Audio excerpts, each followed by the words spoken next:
Assalamualaikum warahmatullahi wabarakatuh. Kita masuk ke video kedua. Ini lanjutan dari video yang pertama, yaitu kita akan membahas mengenai percabangan pada Python. Ya, teman-teman masih ingat kan percabangan yang sudah pernah kita pelajari pada pemrograman C? Nah, saya sudah pernah membicarakan bahwa konsep percabangan itu sama, ya. Hanya saja yang membedakan sintak pada masing-masing bahasa pemrograman, ya. Nanti kalau pada C akan memiliki aturan sintaksis tersendiri, dan pada pemrograman Python juga memiliki aturan sintaksis sendiri. Tetapi konsep dari percabangan pada logika pemrograman itu sama, ya. Mari kita mulai.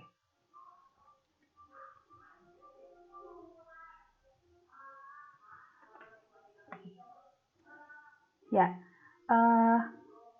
pada percabangan kita bisa memasukkan pernyataan yang berbeda dan memberikan keluaran yang berbeda. Ya, kita refresh sejenak. Ya, jadi bentuk umum dari percabangan yang seperti yang sudah pernah kita pelajari adalah bentuk jika benar maka dan jika salah maka. Jadi biasanya ada dua kondisi ya. Kondisi pertama adalah jika benar maka, ini kondisi satu, jika salah maka, dan ini kondisi kedua ya. Bentuknya adalah menggunakan jika, dan biasanya kita kenal dengan if ya. Kemudian kondisinya itu bisa true or false ya. Kemudian jika dia benar, if, maka apa yang akan dikerjakan. Kemudian jika dia false atau salah, maka apa yang akan dikerjakan. Nah, pada pemrograman Python, penulisan percabangan menggunakan if. Sama ya dengan pemrograman C, dia tetap menggunakan if.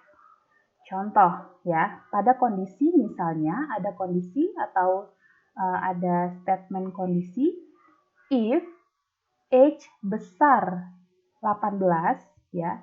Ingat ini kondisinya adalah jika umur besar dari 18. Pada pemrograman Python penulisannya seperti ini ya. If kemudian statement kondisinya dituliskan di dalam tanda kurung ya. Age besar 18 kemudian diakhiri dengan titik 2 ya teman-teman, bukan titik koma. Nah, ini adalah statement kondisinya. Maka, jika true ya, ini jika hanya dilakukan perintah yang pada baris kedua ini hanya akan dilakukan jika kondisi dari statement ini adalah true ya. Kalau true, maka yang akan dikeluarkan atau yang akan ditampilkan pada layar adalah you can enter ya, print you can enter. Seperti itu. Nah, kemudian after if statement ya, setelah after if statement ini, maka akan dimunculkan print move on ya. Print move on. Jadi move on ini bukan kondisi false ya teman-teman, tapi dia di luar dari kondisi if statement ya, di luar dari kondisi if statement yang ini.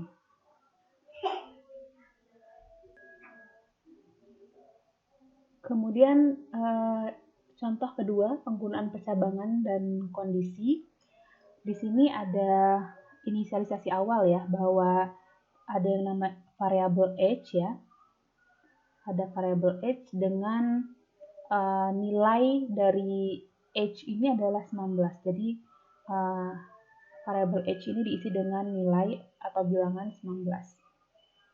Kemudian ini ada statement if-nya, yaitu if age besar dari 18, berarti di sini ada apakah ya. Jadi seperti ada pertanyaan apakah 19 besar dari 18, karena kita ketahui bahwa age ini tadi itu adalah nilainya 19. Apakah age 19 besar dari 18? Jika jawabannya true, maka program akan mengeluarkan pada layar berupa string yang bertuliskan you can enter, ya, seperti itu. Ya, ini karena true, maka yang dijalankan adalah you can enter. Kemudian baru print move on. Kemudian program akan mengeluarkan pada layar tulisan move on, ya. Dan perlu kalian ingat bahwa print move on itu berada di luar if statement, ya. Jadi dia dijalankan bukan false condition, tapi dia memang di luar dari if statement, seperti itu. Kemudian contoh berikutnya yaitu jika age, tadi kan age adalah 19 ya, sekarang kita cobakan bahwa age itu adalah 17, seperti itu. Berarti tadi kondisinya yang ditanyakan adalah apakah 17 besar dari 18, karena age-nya sudah berubah ya, nilai variable age-nya sudah berubah, maka jawabannya false ya. Karena jawabannya false, maka kondisi true tidak terpenuhi dan akhirnya print you can enter ini tidak akan ditampilkan. Karena you can enter ini ditampilkan jika kondisi if statement-nya itu adalah true, sama dengan true. Karena ini false, maka yang akan dijalankan berikutnya adalah yang di luar if statement, yaitu move on ya. Karena move on ini dia regardless ya, jadi dia akan tetap dijalankan meskipun kondisi if statement-nya adalah true ataupun false ya, benar ataupun salah dia akan tetap dijalankan, seperti itu.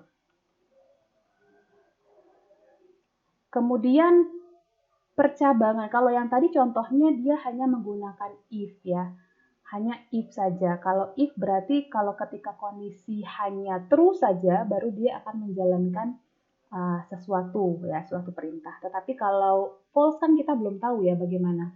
Nah, untuk agar dia bercabangnya lebih dari 2, kalau tadi kan cuma jika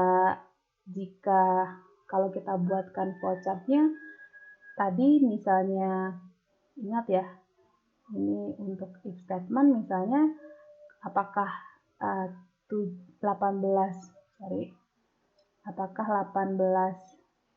besar dari 19, maka jika ya, maka apa yang dikerjakan, seperti itu ya, akan ditampilkan yes. Kalau tidak, maka dia langsung mengerjakan apa, seperti itu ya. No, dia langsung tidak ada gitu ya. Tapi kalau if else ini berarti nanti ada cabang lagi ya, dia bukan di sini, tapi if yes kemana, else-nya dia kemana, seperti itu. Ya, nanti mungkin keduanya akan sini ya, seperti itu. Ya.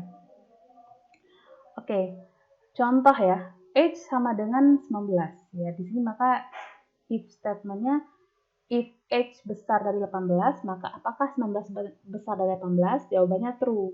Maka yang akan diprogram akan, karena jawabannya true, karena kondisinya true, maka yang dijalankan adalah print you can enter. Maka dia akan mengeluarkannya. Setelah karena dia true, dia langsung ke sini ya, langsung ke print move on. Yang else ini tidak dijalankan karena kondisinya adalah true. Yang dijalankan hanya yang ini. Kita lihat lagi. Nah, ketika nilai age-nya dirubah menjadi 17, ya.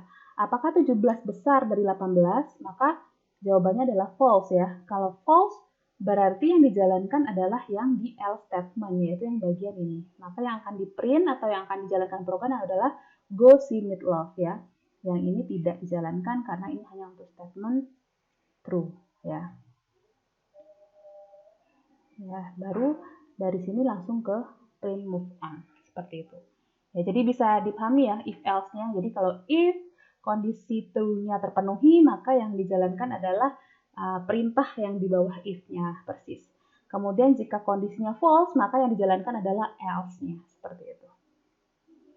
Oke, nah ini percabangannya bertingkat lagi. Kalau tadi kita ada if saja ya, kemudian ada if else, sekarang ada if else if Kemudian ada else ya. Jadi ini lebih hierarkinya lebih banyak ya. Contoh ya. Pertama, age sama dengan 18. Kemudian ada statement if, apakah 18 besar dari 18? Jawabannya maka false ya, karena 18 tidak besar dari 18. Kalau apakah 18 besar sama dengan 18, maka true ya jawabannya. Ingat ya, kalau 18 besar sama dengan 18 ini true. Tapi kalau tidak ada pakai sama dengan, hanya 18 besar 18, maka jawabannya false. Maka seleksi kondisi pada else if ya, karena dia false, maka dia akan mengecek kondisi berikutnya. Ini kondisi satu yang harus dicek. Karena tidak terpenuhi, ini tidak dijalankan ya. Karena kondisi pertama tidak terpenuhi, ini tidak dijalankan. Tidak dijalankan. Kemudian dicek lagi kondisi berikutnya ya, di bagian else if-nya. Apakah age ya, berarti age, apakah 18 sama dengan 18? True ya, sama ya, 18 sama dengan 18, maka ini dijalankan langsung. Print gossiping cloud ya, berarti ini dijalankan. Oke.